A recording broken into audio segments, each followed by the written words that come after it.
the easiest thing for you to do is have that standard in your back pocket so that people know what to expect from you and your employees know what you expect from them. Welcome back to The Marketing Solution. My name is Shelby Paige. I am your host, and today we are going to be talking about SOPs. First of all, what does SOP stand for? Standard Operating Procedure. What is a Standard Operating Procedure? It is when you have a system in the way that you do things. So whether that be the way that you deliver your product to the client, no matter what that marketing product may be, whether that may be the promise that you make to your client about how quickly you will respond to emails, or your SOPs on how to set up a live event or how to get up in the morning. You actually have SOPs already on, whether or not you brush your teeth before or after your morning coffee. When you create a routine, that is your standard operating procedure. Standard, you do it all the time. Operating procedure, the way that you do it. It's pretty simple, but it is actually the number one thing I've seen most agencies absolutely flop at when they are trying to scale. When I say scale, I mean these companies are doing really well. They are bringing on clients. They're being able to be more profitable. And because of that, they need to hire new people. If you don't have SOPs, if you don't have tutorials, if you don't have onboarding processes written out beforehand, when you hire new people, the quality is going to suffer because the variables between the way that one person does it to the way the other person does it is going to greatly shift. And if you're going to have a giant shift in the way that people do things, you cannot guarantee quality to your clients. I have literally seen 3 agencies that absolutely flop when they try to scale because they hire people too quickly without SOPs. Seriously, I've seen people who all of a sudden their Google reviews tank the company because all of a sudden they have a really bad brand approval because they hired someone really quickly to fill a spot without SOPs, without training materials, and then all of a sudden that person completely botches the customer relation, the client relationship that you have, and they leave a terrible review that is reflexive of the entire company. It's absolutely awful. Reflexive? Reflective? No, I meant reflexive.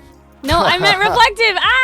It reflects the entire company's reputation. If someone says they work for you and they take a week to answer back from a client's email and the client is like, hey, I'd really like if you talk to me more, and they don't because you have no SOPs, then guess what? The client's going to be like, this whole company doesn't respond for more than a week, and it's going to deter future clients. Worse than that, it's going to create tension in your workplace because there's going to be such a giant shift in the way one person does things to the way other people do things.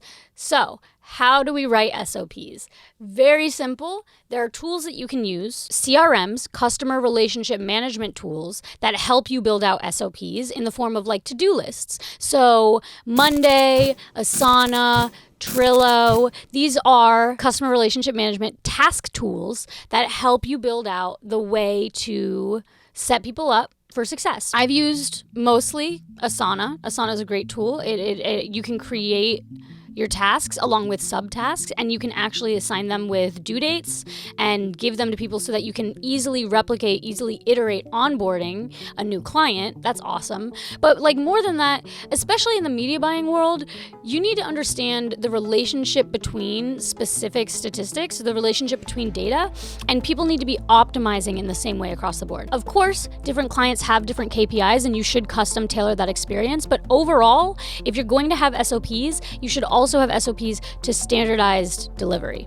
Not only customer relationships, but delivery, the way that you provide a service to these people. If you are running ads for someone and you hire a new media buyer and the new media buyer is only going based on native data in Facebook, and Facebook is post iOS 16 and they don't have any events aggregated tools set up, or they don't have any tracking set up, then the data that your media buyer is going off of may be incorrect, may be skewed, and that's going to create a weaker product overall. Another way that you can use it, right? You have CRM management tools, you have Word docs where you can just list things out, very standardized, or you can use Loom. Loom is a tool that allows you to record your screen and yourself at the exact same time. That's really useful because that takes the place of of an entire training session all at once, and it can be iterated. You can onboard a team of 10 at the exact same time, and you don't have to do some group training on top of Zoom. So it literally is as easy as you recording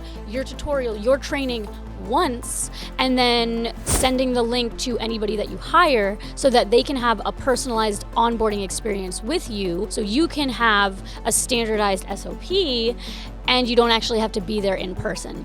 That is going to have maximum efficiency. It's going to be the easiest way for you to be able to hire people, onboard people, and keep that quality throughout your services as you expand, as you scale your company. SOPs also help you from forgetting things. So a great purpose for standardized operating procedures is so that you don't have to keep everything in your mind at the exact same time.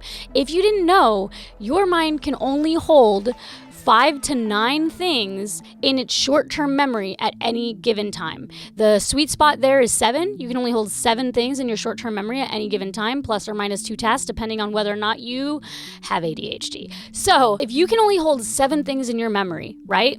And you don't have a to-do list, or you don't have a CRM to keep track of all your tasks, or you don't have deadlines to prioritize what to do first, then you are going to drop the ball. It's not your fault. It's your brain's fault. Humans are not as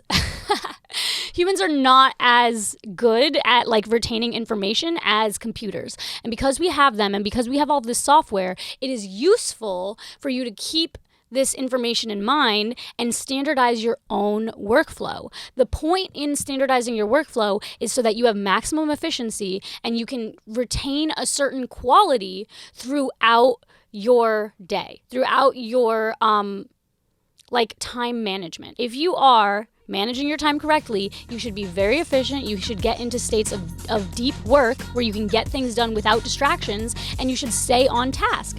Easiest way to do that? Yeah, to-do lists, but you know, you could have something on your to-do list for months and you like keep it there, and it's not pushing the needle forward at all. It's just kind of giving you anxiety. That's not a great way to prioritize yourself.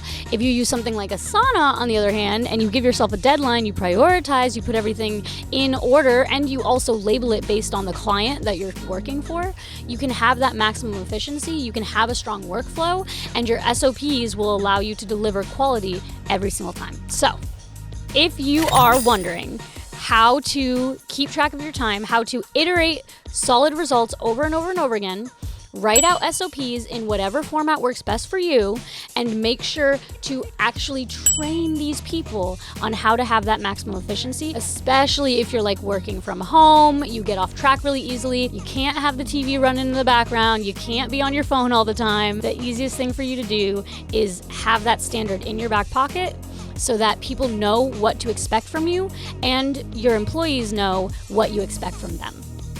That's it for this episode. Thanks for listening, and we're out.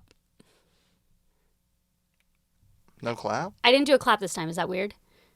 Should I clap? You said I could drop it if I wanted to. All right. Wait, no, I want to do it. Go back. Thanks for listening, and we're out. Better?